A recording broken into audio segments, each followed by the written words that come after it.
Olá pessoal, sejam bem-vindos a mais um vídeo do nosso curso de Introdução à Álgebra Linear. No vídeo de hoje nós vamos falar sobre autovalores e autovetores.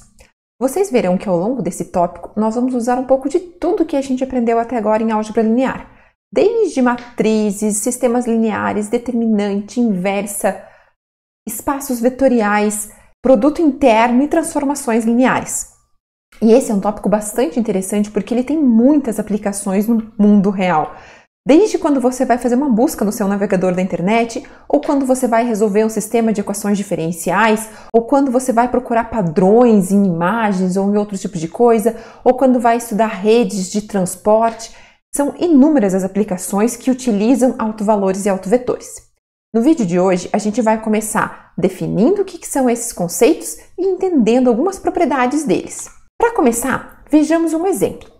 Eu tenho uma transformação linear que vai do espaço vetorial R2 em R2, então na verdade é um operador linear, isso é, o domínio e o contradomínio são o mesmo espaço vetorial, que age da seguinte forma: a cada xy está associando 2x mais y, 2y. Vamos entender aqui um pouquinho geometricamente o que está acontecendo. Eu vou olhar para dois vetores de uma base de R2, no caso a base canônica.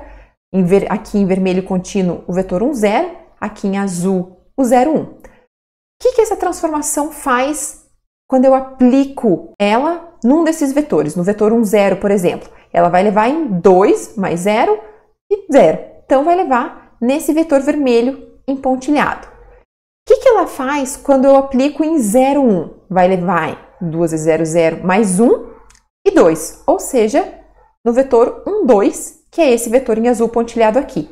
Para qualquer outro vetor, eu consigo descobrir como ela age fazendo combinação linear dos vetores da base. Então, por exemplo, nesse verde aqui, que é combinação linear desses dois, um múltiplo de 1, 0 e um múltiplo de 0, 1, o resultado vai ser a mesma combinação linear, ou seja, a combinação linear usando os mesmos escalares do t de 1, 0 e o t de 0, 1, que é esse vetor verde pontilhado aqui.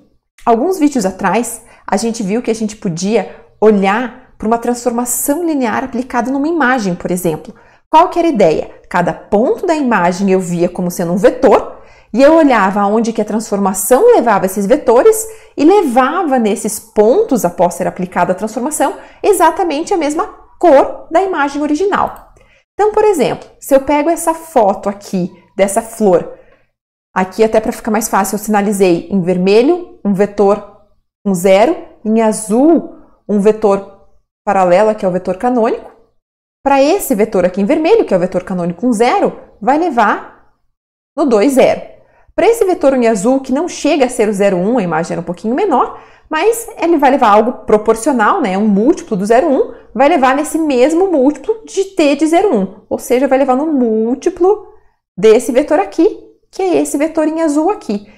Todos os outros pontos da minha imagem estão sendo levados com a mesma combinação linear nessa imagem aqui. Então, eu tenho essa imagem distorcida aqui. Essa ideia de que todos os outros pontos estão sendo levados com a mesma combinação linear, que foi a mesma ideia que eu usei aqui para o vetor verde, é justamente porque a gente viu que basta eu conhecer a transformação linear numa base que eu consigo, de fato, definir a transformação linear em todos os outros elementos do meu domínio. Agora, observe que interessante. Ao longo dessa direção vermelha, da direção do vetor canônico 1, 0, esse operador está simplesmente esticando. Aqui nessa imagem também, ao longo dessa direção, a imagem foi simplesmente esticada. Agora, ao longo da direção 0, 1, não. Além de mudar o tamanho do vetor, eu mudei também a direção. Então, ao longo do azul, eu mudei tamanho e direção. Mas ao longo do vermelho, do 1, 0, eu mudei apenas o tamanho. De fato, se eu fizer a conta do t de 1, 0, a gente viu que dá o 2, 0, que é 2 vezes o 1, 0. Ou seja, eu cheguei num múltiplo do vetor original. Essa é a ideia de autovetores e autovalores. Um autovetor vai ser um vetor que, quando eu aplico a transformação linear, eu simplesmente estou chegando num múltiplo do vetor original. E o autovalor vai ser esse número aqui. Vamos ver a definição formal. Seja t uma transformação linear de V em V, ou seja, um operador linear, uma vez que é uma transformação linear cujo domínio e contradomínio é o mesmo espaço vetorial. Se existir um elemento de V, um vetor de V não nulo e um escalar tal que t aplicado em V é a mesma coisa que multiplicar V por lambda, então lambda é dito alto valor dessa transformação linear, desse operador, e V é chamado de alto vetor de t associado a esse alto valor. Observe o seguinte, como eu estou comparando t de V, ou seja, um elemento do contradomínio da imagem, com lambda vezes V, que é um elemento do domínio, porque é um múltiplo de um elemento do domínio, então, de fato, só faz sentido analisar esse tipo de situação se eu estiver falando de operadores, se eu estiver falando de transformações lineares, cujos elementos do domínio são exatamente os mesmos do contradomínio. Porque senão essa igualdade nem faria sentido. Se aqui fosse um R3 e aqui um R4, eu não teria como ter esse tipo de igualdade, ok? Por isso que esses conceitos só se aplicam para operadores lineares e não para transformações lineares de forma geral. Bem, no nosso exemplo anterior, nós vimos que t de um zero era 2 vezes um zero, ou seja, um zero é alto vetor do meu operador linear t associado ao alto valor 2. Mas será que esse operador admitia só esse alto vetor e só esse alto valor? Vamos tentar analisar isso de forma um pouquinho mais geral. Eu vou tentar buscar um xy não nulo, tal que t de xy seja igual a lambda xy. Mas t de xy é 2x mais y, 2y. Ou seja, eu caio no seguinte sistema. 2x mais y tem que ser igual a lambda vezes x, que é a primeira coordenada desse lado, e 2y, que é a segunda coordenada do lado esquerdo, tem que ser lambda vezes y, que vai ser a segunda coordenada do lado direito. Eu posso ainda reescrever esse sistema linear nessa forma, corrigindo aqui, né? Eu vou considerar que esse sistema linear, se eu considero o lambda constante, aí ele é um sistema com variáveis x e y linear. Mas se eu considerar lambda como variável, então daí ele deixa de ser linear, ok? Porque aparece essa multiplicação aqui. Bem, vamos olhar aqui para essa segunda equação. Eu tenho duas possibilidades. Ou y é zero, ou lambda é 2. Vou separar nesses dois casos. Se o y é zero, a equação de cima vai ficar 2 menos lambda x igual a zero. Então, eu vou ter que lambda é 2 ou x é zero. Mas se x é zero e eu já estava no caso que o y é zero, eu cheguei no vetor nulo que não me interessa. Então, eu simplesmente vou ignorar esse caso porque ele não me interessa. Se o lambda é 2, essa equação aqui de cima vai ficar simplesmente y igual a zero. Ou seja, eu cheguei que esse sistema aqui tem solução para y igual a zero, lambda igual a 2 e x qualquer. Observe que não ficou nenhuma restrição para x. Ou seja, qualquer elemento da forma x0, desde que x não seja nulo para eu não cair no vetor nulo, porque o vetor nulo nunca é considerado alto vetor, eu vou ter então que x0 é alto vetor associado ao alto valor lambda igual a 2, ok? Então, de fato, esse operador admite um único alto valor, o 2, mas ele admite infinitos alto vetores, são todos da forma x0 com o x não nulo. Vamos considerar agora um outro exemplo. Eu estou de novo com um operador de R2 em R2, mas que ele age a cada xy associando y menos x. Observe que isso aqui é uma rotação de 90 graus, né? O vetor 1, 0 está sendo levado no 0, menos 1, e o vetor 0, 1 está sendo levado no 1, 0. Será que existe alto valor e alto vetor? Vou operar, vou fazer as contas da mesma forma que no exemplo anterior. Vou procurar xy não nulo, tal que t aplicado nesse vetor resulte um número vezes esse vetor. Mais t de xy é y menos x, caio nesse sistema. Substituindo esse y aqui na equação de baixo, eu reescrevo o sistema dessa forma. Então, eu fico com y igual a lambda x, menos x igual a lambda ao quadrado x. Mas observe essa segunda equação aqui. O único jeito dela ser satisfeita é se x igual a zero. Mas se x igual a zero, olhando a primeira equação, o y também vai ser zero. Ou seja, esse sistema só tem solução se x e y foram nulos, o que não me interessa. Então, esse operador não possui nenhum alto valor e nenhum alto vetor. Isso é, não são todos os operadores que admitem esse tipo de comportamento. Vamos ver agora algumas propriedades de alto valores e alto vetores. A primeira propriedade diz o seguinte: se V pertence ao núcleo do meu operador e não é o vetor nulo, então V é um autovetor de T associado ao autovalor 0. Eu já continuo lendo os outros dois, vamos ver por que isso é verdade. Observe o seguinte, se V está no núcleo e não é nulo, bem, ele já faz a primeira condição para poder ser autovetor, que é não ser nulo. Mas se ele está no núcleo, T de V é igual ao nulo. Só que o nulo sempre pode ser escrito como 0 vezes V, ou seja, T aplicado no V é um múltiplo do V. Por isso, V é um autovetor associado ao autovalor, que é esse número que aparece multiplicando o 0, que é exatamente a primeira propriedade. A segunda propriedade diz o seguinte, se W é autovetor de T associado a lambda, ao autovalor lambda, então qualquer múltiplo não nulo de W também vai ser autovetor de T associado ao mesmo autovalor. Vamos ver por que isso é verdade? Pego W como sendo autovetor associado ao autovalor lambda. Então, T de W é igual a lambda vezes W. Agora eu vou pegar o meu W, em vez de aplicar a transformação em W, eu vou aplicar num múltiplo de W. Esse múltiplo precisa ser não nulo para que alfa vezes W continue sendo não nulo, porque essa é uma das restrições para ser autovetor. Um autovetor nunca pode ser nulo. Mas se W já não era nulo, porque ele era autovetor, então alfa vezes W, desde que alfa seja diferente de 0, também vai ser um vetor não nulo. Aplicando T em alfa W, como isso é uma transformação linear, o escalar pode vir para fora, vai ficar alfa vezes T de W. Mas T de W era lambda W. Como na multiplicação por escalar nos vetores eu posso trocar a ordem dos escalares, eu posso escrever isso como sendo lambda vezes alfa W. Então, T de alfa W é lambda vezes alfa W. Ou seja, uma vez que alfa W não é nulo, porque eu estou supondo alfa não nulo, e W já era diferente do vetor nulo, então eu cheguei que T aplicado nesse vetor deu lambda vezes esse vetor, então esse vetor, alfa W, é autovetor associado ao autovalor lambda.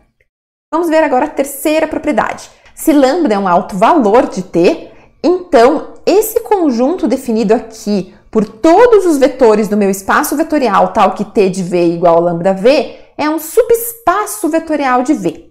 Esse subespaço vai ser chamado autoespaço de T associado ao autovalor lambda.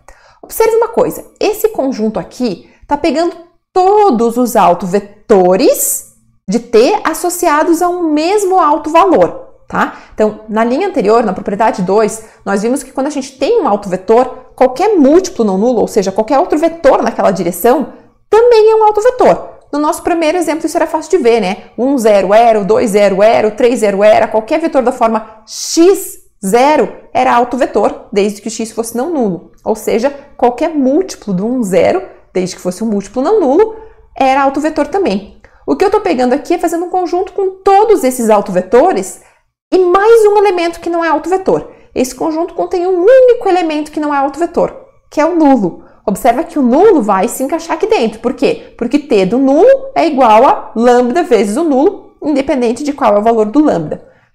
Então, de fato, esse conjunto aqui contém todos os autovetores associados ao lambda e mais o nulo. Por que o nulo foi colocado aqui dentro? Bem, para ser subespaço vetorial, a gente viu que precisava que o nulo tivesse lá dentro. Se o nulo não tivesse, não ia ser subespaço vetorial, ok? Então, de fato, é uma condição para ser subespaço. Vamos ver que, de fato, isso aqui é subespaço. O que a gente precisava fazer para provar que algo era subespaço? Que não era vazio ou que o nulo estava lá dentro, a gente já argumentou.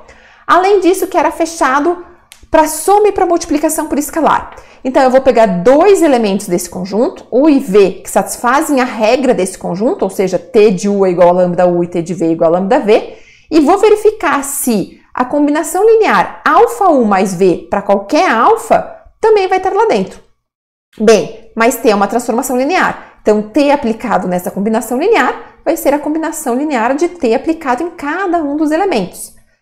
T de 1 é lambda 1, porque o 1 é o elemento desse conjunto e essa era a regra do conjunto, de que T aplicado no elemento fosse lambda vezes o elemento. A mesma coisa para V. T de V vai ser lambda V. Agora eu posso colocar o lambda em evidência, graças a propriedades de espaços vetoriais, né? De soma e de multiplicação por escalar. Eu vou ficar com lambda vezes o vetor resultante de alfa1 mais V, que era justamente o vetor que eu comecei aqui. Ou seja, T aplicado nesse vetor, deu lambda vezes esse vetor, satisfez a regra do conjunto, esse elemento também está no conjunto chamado de autoespaço de T associado a lambda. Ou seja, no nosso primeiro exemplo, o autoespaço associado ao 2 era todos os elementos da forma x0. Todos os autovetores da forma x0 e também o 0, 0. Está no autoespaço, apesar do 0, 0 não ser autovetor. Bem, agora eu quero fazer uma associação entre autovalores e autovetores com matrizes. Para isso, vamos voltar ao exemplo que a gente começou a aula e a conta que a gente tinha feito para verificar quem era, quem não era autovalor e autovetor. Nós havíamos chegado nesse sistema aqui, né? Em vez de eu continuar como eu fiz na forma anterior, vou escrever esse sistema na forma matricial. Eu posso escrever como sendo a matriz de coeficientes 2 menos lambda, 1, 0 e 2 menos lambda, vezes o vetor coluna xy igual a 0, 0. Eu estou escrevendo na forma de um sistema linear homogêneo, onde aqui eu estou assumindo lambda não como variável, mas como uma constante para ser um sistema linear. Acontece o seguinte, eu quero que esse sistema linear homogêneo admita mais do que uma solução, porque se ele admitir uma única solução, vai ser a solução nula que não me interessava. Então, para que lambda seja autovalor e para que esse operador tenha autovalores e autovetores, eu preciso que o sistema linear determinado por essa matriz tenha mais de uma solução. Mas a gente viu que isso era equivalente a pedir que essa matriz não fosse invertível, porque se ela fosse invertível, a solução era única. Mas se ela não é invertível, é equivalente a pedir que o determinante dela seja nulo. Ou seja, lambda vai ser um autovalor do meu operador sem somente ser essa matriz aqui tiver determinante zero. Bem, observa que legal que aqui eu consigo fazer a conta agora só depende de lambda. Eu consigo achar os autovalores sem precisar ficar carregando os autovetores, as coordenadas x e y junto.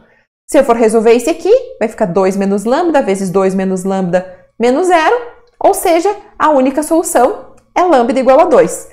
Uma vez que eu sei que a única solução, que o único autovalor possível é lambda igual a 2, eu retorno no sistema matricial ou no sistema original e consigo achar quem é os autovetores, ok?